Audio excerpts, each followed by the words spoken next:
How's it going, YouTube, and welcome back to the Comic Fix, where this is a brand new type of series that I'm doing. It is called My Comic Life, where I'll just talk about the comics I read on the daily, instead of having, like, 3 videos that come out, each video doing a review of a single issue. I'm just going to go and talk about these books, just in general.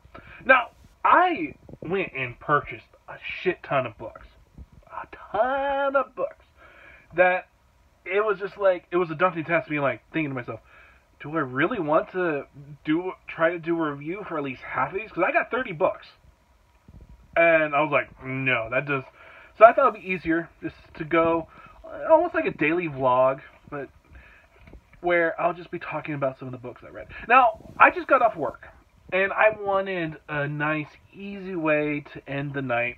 I thought the best way to do that was with some light-hearted books. So I first read Young Justice by Brian Michael Bendis, Atomic Robo, which I was really excited to read because I haven't read Atomic Robo since the very beginning. So I was like, oh, a new #1, I'll try that out. And then I finished the night out with Adventures of the Super Sons. So, first off, with Justice League, or Young Justice. I have just gotten into the Young Justice cartoon through the DC app, and so just hearing that the Young Justice would come back, and that Brian Michael Bendis had this great idea to put out like a teen comic line with the Wonder Comics, and the first one out of the gate was Young Justice. Do I think that he did a good job? I actually think he did a pretty dang good job.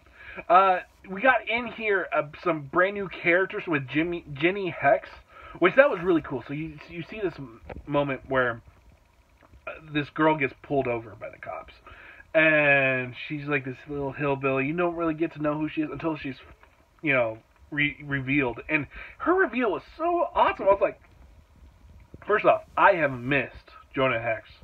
I think he is one of the best DC characters out there, and having him not have his own series for so long, it's kind of hurt me in a way. It's like Patrick Gleason.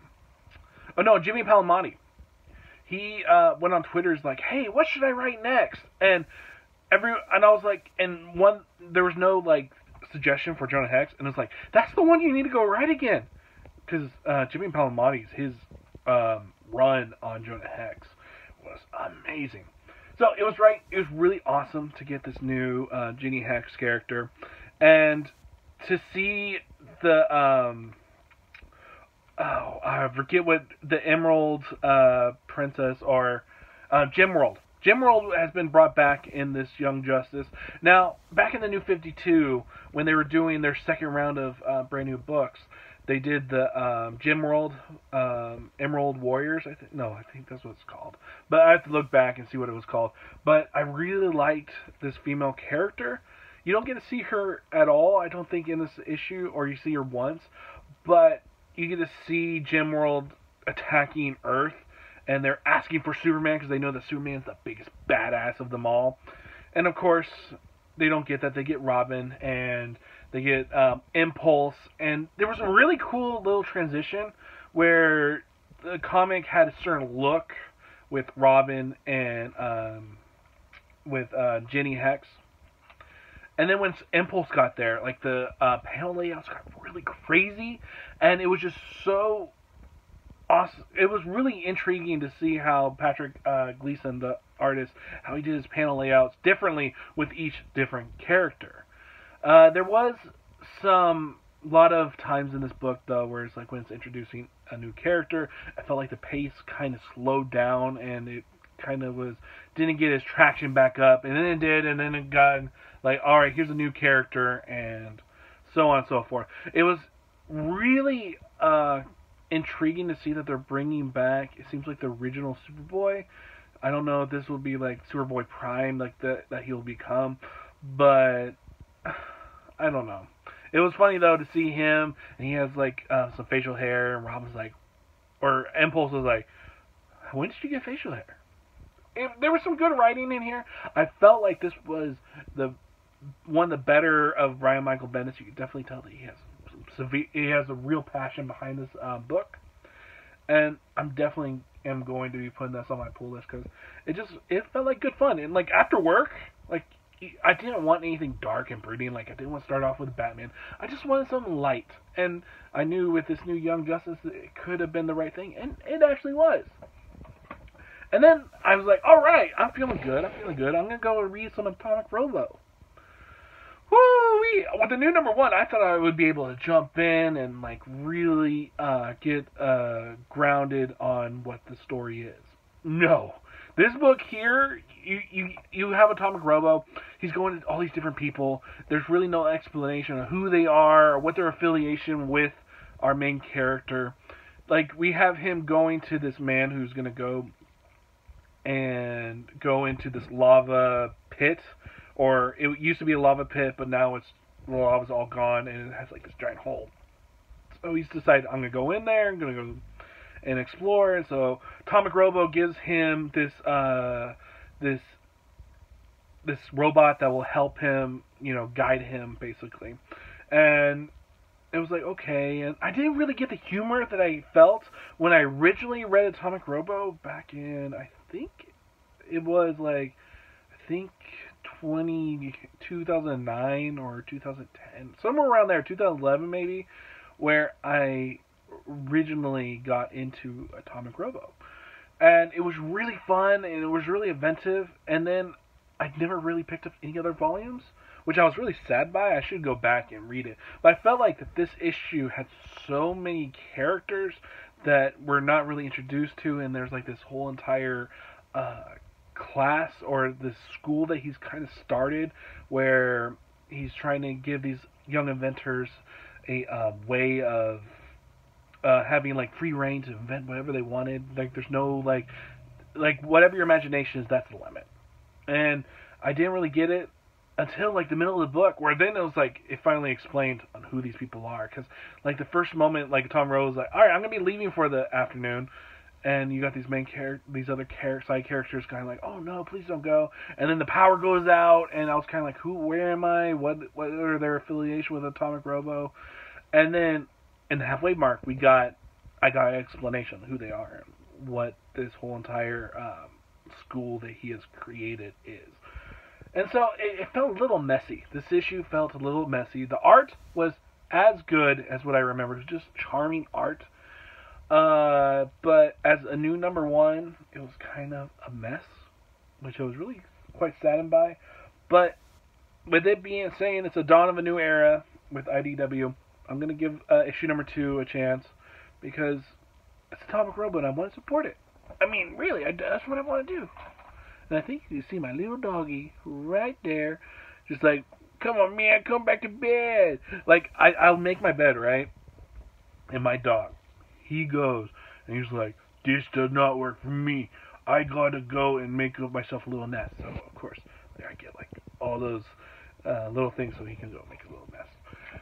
So, and then finally, I ended the night with Adventures of the Super Sons, issue number 6 of 12. I am a little bit hit and miss with the series. I haven't read the Peter Tomasi's original run on Super Sons, but I hear there's an omnibus of all the issues, and so I think I might go pick those up, because I've only heard great things. And when the series was canceled and came back, I've heard from people saying that this is a little bit more kiddish than the original run. So, but I have enjoyed it. Some parts I didn't. And we still have Superboy and Robin on this on this huge adventure where they're going to outer space and to all these different worlds, and they're being attacked by these creatures or these humanoids that watch the Earth, and they love the villains, and the villains are based, or these kids like the villains so much that they want to become the villains, so they dress up like them, and they're like, we're gonna go take over, and to prove it, we're gonna kill you guys. And this issue was a little bit more of the same of that. We did get introduced to the this guy attack from I think his name's like Tomorrow Man or something. Never heard of him before. He may be a new character, may not. But I do know that that symbol, isn't it? That symbol from oh, I forget. But the symbol looks familiar to me, quite familiar. But this story, this whole entire issue, I felt like it was a little bit fillerish, and it felt like that there wasn't really anything that the story's probably gone on a little too far or a little too much, and it kind of has nowhere to really go, or it seems like it doesn't have anywhere really to go. A lot of the times we have Superboy and Robin just going, first they get attacked by these people, then they're thrown into this secret house like a mystery, and they go and meet their older selves, and now they're on this other planet where this monkey comes, and it's been really strange, and it's just, I don't know where the series is going. And if I didn't know that there's just 6 issues left to go, I'm almost on the fence of just dropping it completely. But I'll keep on going because I just I like Damian, and I like the chemistry between Damian and Superboy.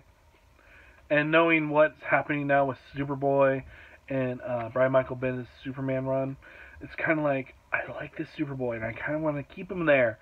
And now that he, in this regular DC Superman book, he's now like a young adult, or like a 20-year-old. So I kind of want to keep him at this age, so I think I'll support this book until it's done, and then maybe once it's all finished, I could like see where the story was actually heading, because I think that the series has kind of just become stagnant as of late.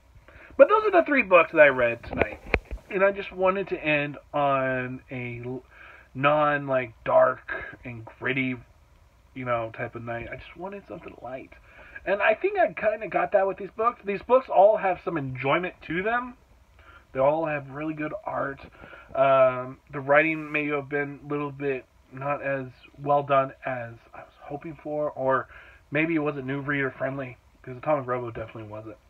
But I enjoyed myself, and I think tomorrow I'll probably hit up the Batmans, and I want to get into the new Daredevil Man Without Fear run that is going on, because the first 2 issues, like I went to 2 different comic stores last week because I knew that the Man Without Fear was coming out, and none of them had it. So I thought maybe they just sold out. Come to find out that no, it just they double shipped this week for my area for some reason, probably a distributor or something. But was that the same for you guys? Let me know down below. My name is David, and I love talking about comics. If you'd like to come on this adventure with me, just in my daily comic book life, please come and join me. Rate, comment, subscribe, and I'll see you guys tomorrow on the David Lee Comic Fix.